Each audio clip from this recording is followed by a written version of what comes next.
Hello, seventh grade scientists. We made it. It is the last week of school. So this week, Schoology is going to look just a little bit different. Instead of all those daily folders, we have one big scheduled document.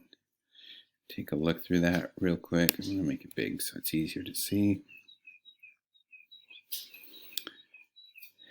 And today is a virtual field trip day, as is tomorrow. So here's a bunch of great suggestions for things that you can do today. Fun places you can check out and just tour around. The Louvre Museum, how cool is that? I didn't see that one before. That's awesome. Surface of Mars, Great Wall of China. Really excellent stuff. So it should be lots of fun. Try out some of those. Keep yourself busy. On Wednesday, we're doing CAMs in the community.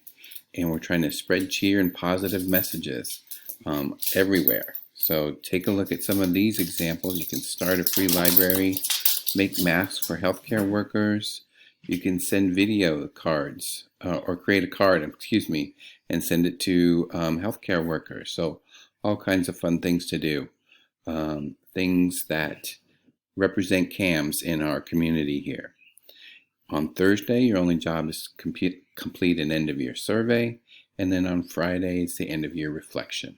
So, pretty easy last week. It's been a great year. I'm really disappointed we didn't get as much time together as we should, but this has been a fun experience too. So, looking forward to seeing you all at the end of the year events, hopefully. But take care of yourselves, and we'll definitely see you next year when we start up school again. So take care, everyone.